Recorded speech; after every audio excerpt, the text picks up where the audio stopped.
Lectura del libro del Génesis. En aquel tiempo el Señor se le apareció a Abraham y le dijo: No temas, Abraham, yo soy tu protector y tu recompensa será muy grande. Abraham le respondió: Señor, Señor mío, ¿qué me vas a poder dar, puesto que voy a morir sin hijos? Ya que no me has dado descendientes, un criado de mi casa será mi heredero. Pero el Señor le dijo: Ese no será tu heredero, sino uno que saldrá de tus entrañas. Y haciéndolo salir de la casa, le dijo: Mira el cielo y cuenta las estrellas, si puedes. Luego añadió: Así será tu descendencia. Abraham creyó lo que el Señor le decía, y por esa fe el Señor lo tuvo por justo. Poco tiempo después, el Señor tuvo compasión de Sara, como lo había dicho, y le cumplió lo que le había prometido. Ella concibió y dio a Abraham un hijo en su vejez, en el tiempo que Dios había predicho. Abraham le puso por nombre Isaac al hijo que había nacido de Sara. Palabra de Dios.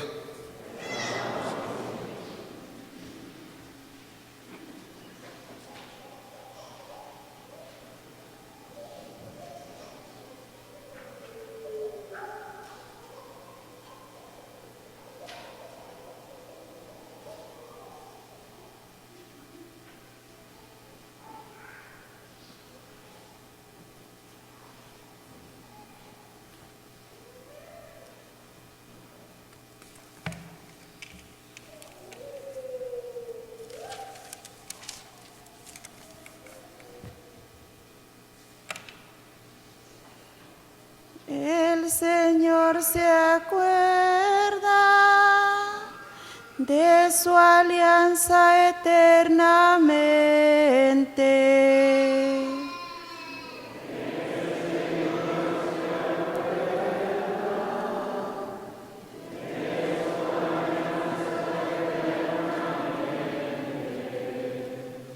Den a conocer las hazañas del Señor a los pueblos,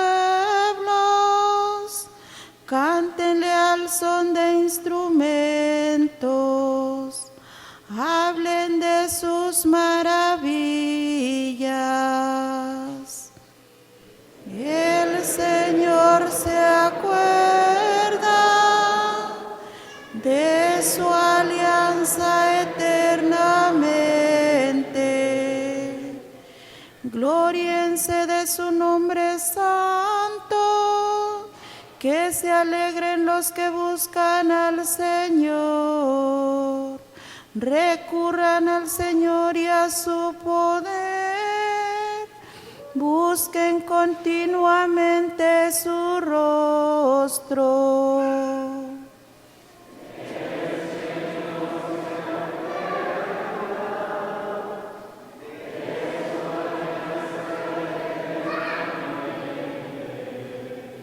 Recuerden las maravillas que hizo y sus prodigios, las sentencias de su boca. Estirpe de Abraham su siervo, hijos de Jacob su elegido.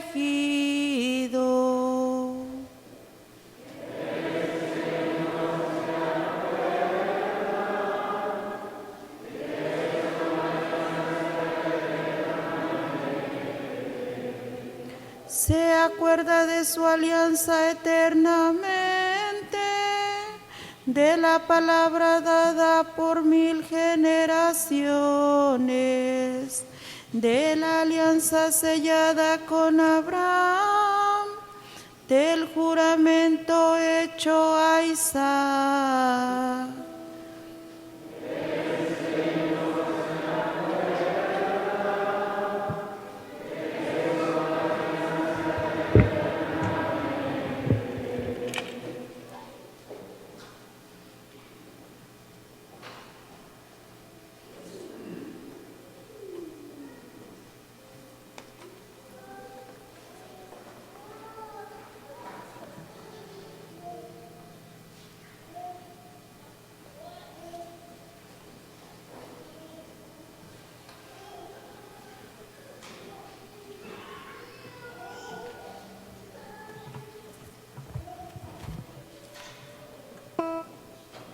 Lectura de la carta a los Hebreos. Hermanos, por su fe, Abraham, obediente al llamado de Dios y sin saber a dónde iba, partió hacia la tierra que habría de recibir como herencia. Por su fe, Sara, aun siendo estéril y a pesar de su avanzada edad, pudo concebir un hijo, porque creyó que Dios habría de ser fiel a la promesa. Y así, de un solo hombre, ya anciano, nació una descendencia numerosa como las estrellas del cielo e incontable como las arenas del mar. Por su fe, Abraham, cuando Dios le puso una prueba, se dispuso a sacrificar a Isaac, su hijo único, garantía de la promesa, porque Dios le había dicho: de Isaac nacerá la descendencia que ha de llevar tu nombre. Abraham pensaba, en efecto, que Dios tiene poder hasta para resucitar a los muertos. Por eso le fue devuelto Isaac, que se convirtió así en un símbolo profético. Palabra de Dios.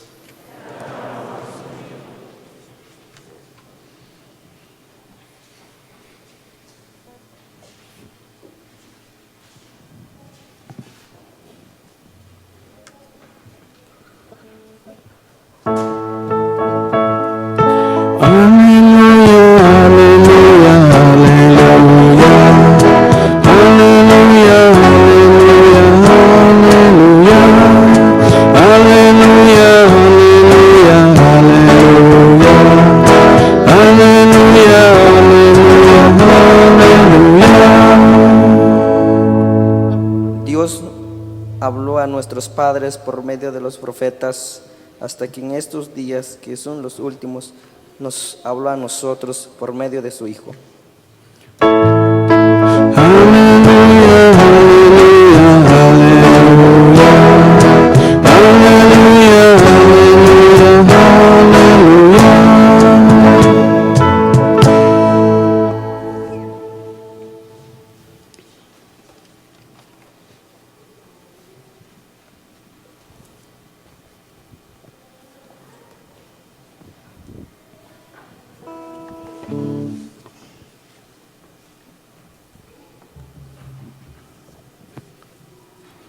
El Señor esté con ustedes.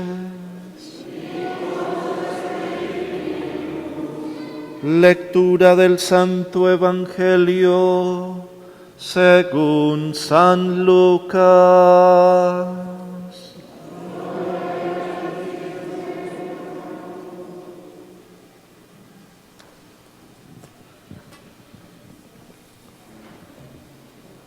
Transcurrido el tiempo de la purificación de María, según la ley de Moisés, ella y José llevaron al niño a Jerusalén para presentarlo al Señor, de acuerdo con lo escrito en la ley.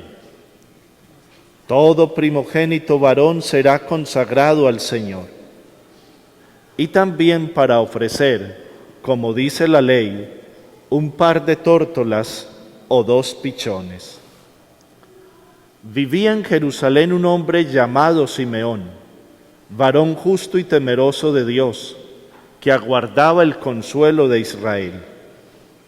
En él moraba el Espíritu Santo, el cual le había revelado que no moriría sin haber visto antes al Mesías del Señor. Movido por el Espíritu, fue al templo.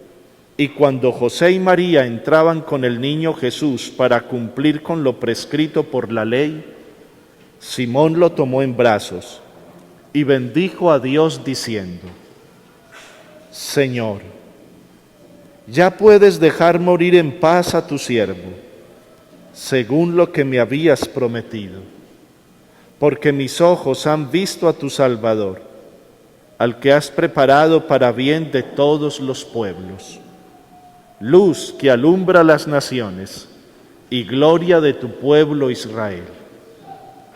El padre y la madre del niño estaban admirados de semejantes palabras. Simeón los bendijo y a María, la madre de Jesús, le anunció: este niño ha sido puesto para ruina y resurgimiento de muchos en Israel, como signo que provocará contradicción, para que queden al descubierto los pensamientos de todos los corazones. Y a ti, una espada te atravesará el alma. Había también una profetisa, Ana, hija de Fanuel, de la tribu de Aser. Era una mujer muy anciana. De joven había vivido 7 años casada y ya tenía 84 años de edad. No se apartaba del templo ni de día ni de noche, sirviendo a Dios con ayunos y oraciones. Ana se acercó en aquel momento, dando gracias a Dios y hablando del niño a todos los que aguardaban la liberación de Israel. Y cuando cumplieron todo lo que prescribía la ley del Señor, se volvieron a Galilea, a su ciudad de Nazaret. El niño iba creciendo y fortaleciéndose, se llenaba de sabiduría, y la gracia de Dios estaba con él.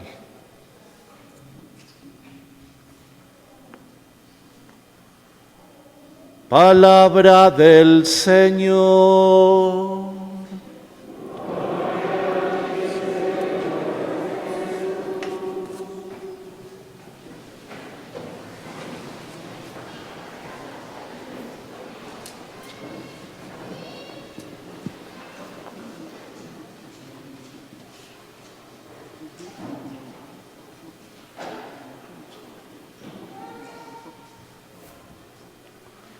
Mis queridos hermanos y hermanas, en este primer domingo después de Navidad celebramos la fiesta de la Sagrada Familia de Nazaret. Y el Evangelio que acabamos de escuchar nos invita a reflexionar sobre esa experiencia vivida por María, José y Jesús mientras crecen juntos como familia en el amor recíproco y mutuo y en la confianza en Dios. Por eso yo los invito para que, contemplando los textos bíblicos que hemos escuchado, saquemos 3 grandes lecciones para nuestra vida familiar. Primera lección que nos da la Sagrada Familia de Nazaret: la fe y la confianza en Dios. De esta confianza es expresión el rito cumplido por María y José con el ofrecimiento del Hijo a Dios, según lo indicaba la ley de Moisés. En efecto, el Evangelio nos ha dicho: llevaron a Jesús a Jerusalén para presentarle al Señor. Los padres de Jesús, María y José, van al templo para confirmar que el Hijo pertenece a Dios, que ellos son los custodios de su vida, pero no sus propietarios, porque los hijos son un regalo y un don de Dios, como lo ha subrayado la primera lectura del libro del Génesis, en la que Dios cumple su promesa a Abraham, dándole un hijo, Isaac. Esto nos hace reflexionar, mis queridos hermanos. Preguntémonos, como familias, ¿estamos cultivando la fe? ¿Estamos cultivando la confianza en Dios? ¿Imitamos en este aspecto a la Sagrada Familia de Nazaret? ¿Somos conscientes que el mejor regalo, que la mejor herencia que podemos dar a nuestros hijos es la fe y la confianza en Dios? Es el cultivo de la fe. Esa es la gran primera lección que la Sagrada Familia de Nazaret nos da a todos nosotros. De manera especial, hoy las nuevas generaciones de jóvenes y de niños son generaciones muy propensas a la tristeza, a la angustia, a la depresión. ¿Por qué? Porque a la hora de afrontar las dificultades de la vida, que como sabemos son muchas, porque la vida no es color de rosa, la vida tiene sus pruebas, la vida tiene sus dificultades, la vida tiene sus tragos amargos. Al momento de afrontar estas situaciones, no tienen las herramientas necesarias para poder ser fuertes ante las adversidades, para poder solucionar las dificultades por propia iniciativa. ¿Por qué? Porque en la casa, porque en la familia no han recibido la educación adecuada, la educación que nos permita apoyarnos en esos pilares que hemos construido en nuestra vida para poder salir adelante en medio de la dificultad. Y ese primer pilar, esa primer columna que se debe consolidar en la vida de familia es la fe y la confianza en Dios. Muchas veces nuestros niños y nuestros jóvenes carecen de papá y de mamá. Son huérfanos, no porque papá y mamá hayan muerto, sino porque papá y mamá están ausentes de su educación. Aunque están en la casa, los hijos son totalmente huérfanos. ¿Por qué? Porque los papás no están incidiendo positivamente en la educación de sus hijos, porque no los están acompañando, porque no están a su lado para poder indicarles y aconsejarles el camino adecuado. Entonces, cuando los hijos deben afrontar las situaciones duras de la vida, ¿en quién van a confiar? ¿De dónde se van a agarrar para salir adelante? Mis queridas familias, la mejor herencia que podemos dar a nuestros hijos es la fe y la confianza en Dios. En cierto lugar estaba confesando a un chico y me decía: padre, es que, a mí me da una pereza ir a misa. No, qué pereza. Bueno, entonces yo le preguntaba, te voy a hacer una pregunta muy sencilla. ¿Cuánto tiempo le dedicas al celular diariamente? ¿Cierto que pasa de 3 horas? Sí, padre. Y la misa es 1 horita y media a la semana. Yo creo que hay una descompensación muy grande. Multiplica 7 días por 4 horas, ¿cuánto da? Y para sacar un espacio para el Señor, cuesta mucho. La mejor herencia que podemos dar a nuestros hijos es la fe y la confianza en Dios. Por eso hay que vivir el cultivo de la fe en familia. Por eso hay que orar en familia.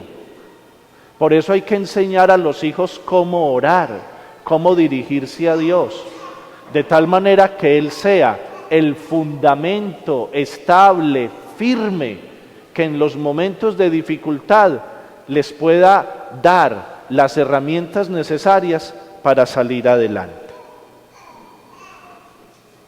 Un segundo elemento para destacar una segunda lección que podemos encontrar en la Sagrada Familia es la vida familiar integral.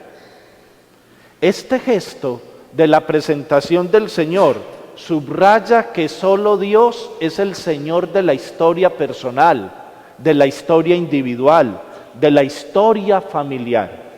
Todo nos viene de Él. Cada familia está llamada a reconocer el primado de Dios en su vida. ¿Cómo? Custodiando y educando a los hijos para abrirse a Dios, que es la fuente de la misma vida. Como familias, nos estamos preocupando por realizar la educación de todos los miembros en las más excelsas virtudes evangélicas. Estamos custodiando verdaderamente nuestros hijos a través de una educación en las virtudes. ¿Quién está educando a nuestros hijos? ¿Cómo los estamos educando? ¿Con qué criterios los estamos educando? ¿Son los criterios del Evangelio o los criterios del mundo? ¿Son los criterios que nos da la palabra de Dios o son los criterios que nos presenta la moda del momento? Atención, mis queridos papás, su gran responsabilidad es la educación de sus hijos.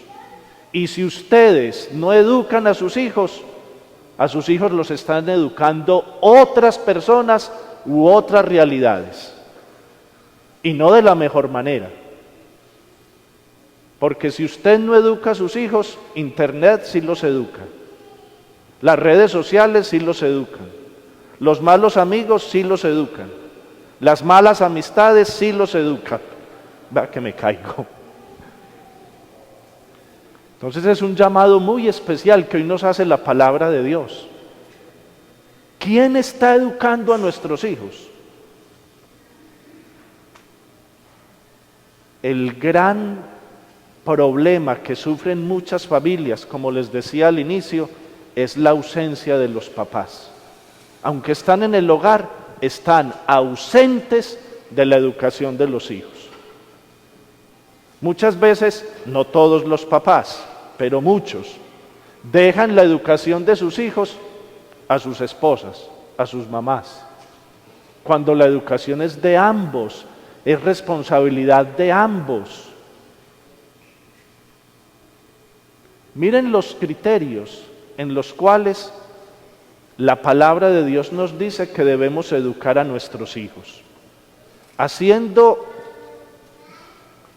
un conjunto de virtudes que podemos entresacar especialmente de las cartas de Pablo. Mencionamos las siguientes, especialmente de la carta a los Colosenses, capítulo 3. La compasión, la grandeza de ánimo, la humildad, la paciencia, la ayuda y la corrección mutua, el perdón, el agradecimiento, el respeto, la obediencia y por encima de todo, el amor. Recordemos que hay que educar en la virtud y la virtud es un acto bueno que se repite constantemente, que va formando y educando nuestra voluntad, nuestra libertad. ¿Por qué? Porque la orienta siempre al bien. Por eso lo que se le opone a la virtud es el vicio. El vicio es un acto malo, que no educa nuestra libertad ni nuestra voluntad, que por el contrario nos lleva al precipicio de la degeneración. ¿Cuáles son los criterios con los cuales estamos educando a nuestros hijos? ¿Estamos tomando en serio la educación de los hijos? Según los criterios del Evangelio, según las virtudes evangélicas. Aprendamos de manera especial esa gran lección de la Sagrada Familia, la educación en las virtudes. Tercera lección que podemos aprender de la Sagrada Familia de Nazaret. La familia es el lugar adecuado para crecer en santidad, para parecernos a Jesús. El relato evangélico refiere que María y José cumplieron todas las cosas según la ley del Señor. Volvieron a Galilea, a su ciudad de Nazaret, y el niño crecía, dice el Evangelio, y se fortalecía, llenándose de sabiduría, y la gracia de Dios estaba con él. Una gran alegría de la familia es el crecimiento de los hijos, Por eso la familia es escuela de amor, pequeña iglesia, santuario de la vida y del amor.